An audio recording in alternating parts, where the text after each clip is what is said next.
প্রাণীগুলোকে আবার প্রকৃতিতে ফিরিয়ে আনার কাজটা শুরু করতে চাচ্ছি। এবং আমরা প্রথম শুরু করব হচ্ছে আশা করি ময়ূর দিয়ে।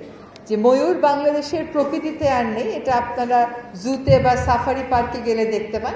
আমরা একটা প্রোটোকল ডেভেলপ করছি, যে প্রোটোকলের মাধ্যমে আমরা ময়ূরকে প্রকৃতিতে ফিরিয়ে দেব, এবং একই সাথে আমরা দেখব যে সাম্বার হরিণকে ফিরিয়ে দেওয়া যায় কিনা, ওই কাজটাও আমরা শুরু করব। আমাদের উদ্দেশ্য হবে, হয়তো 31টা পারবো না, কিন্তু যতগুলো সম্ভব ততগুলো আমরা প্রকৃতিতে ফেরত দেব। এবং এর জন্য আমাদেরকে কিন্তু সবুজের আস্তরণটাকে আসলে বাড়াতে হবে। বাংলাদেশে অনেক চ্যালেঞ্জ আছে। আগে দুই একটা ভালো খবর পড়তাম, এখন উপদেষ্টা হওয়ার পর দেখি সব খবরই দেশের খারাপ। মানে যেখানেই যাই হয় সব খবর যেহেতু আমাদের কাছে আসে, তো আমরা আরেকটা উদ্যোগ নিয়েছি, সিসিএফ মহোদয়কে বলেছি, এবং আপনারা যারা সংশ্লিষ্ট সিএফওরা এখানে আছেন, ডিএফওরা এখানে আছেন, একটু শুনে নেবেন। সুন্দরবনে এই সময়টায় একটু অগ্নিকাণ্ডের ঘটনা ঘটে, একই রকম ঘটনা ঘটে কালিয়াকৈরে এবং গাজীপুরে।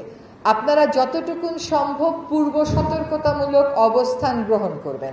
আগুন লাগলে ফায়ার ব্রিগেড নিয়ে গিয়ে আগুন পোড়ানো একটা বিষয়, আরেকটা হচ্ছে আপনার প্রহরাটা বাড়ানো। আপনি প্রহরাটা বাড়াবেন যাতে আমরা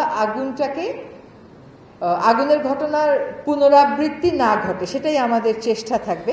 যেমন চিড়িয়াখানায় গেলে মানুষের মন খারাপ হয়ে যায়, সেটা হওয়া উচিত না। চিড়িয়াখানায় গেলে মানুষ বন্য প্রাণীর প্রতি তার ভালোবাসাটা বাড়বে।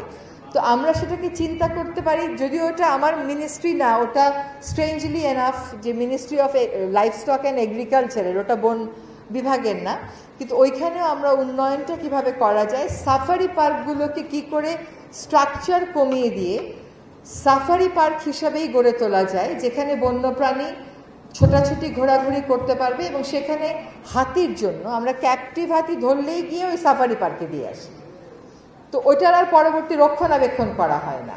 তো সেইটা আমরা ওই যে সাফারি পার্কটা আছে গাজীপুরে, তার মধ্যে একটা এলাকা নিয়ে হাতিগুলোকে ওগুলো হাতির জন্যই ডেজিগনেটেড করতে পারি কিনা।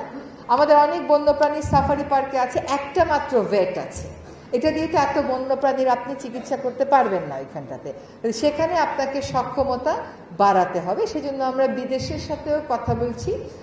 এই কাজগুলো আমরা করব। বন্যপ্রাণীকে মানুষ যেন ভালোবাসে, বন্যপ্রাণী যেন বনেই প্রাথমিকভাবে থাকে, তার জন্য যেন আবাসস্থল সৃষ্টি হয়, বনটা যেন আমরা তার জন্যই ছেড়ে দিই, এইগুলো দর্শন নিয়েই মূলত আমরা কাজ শুরু করেছি।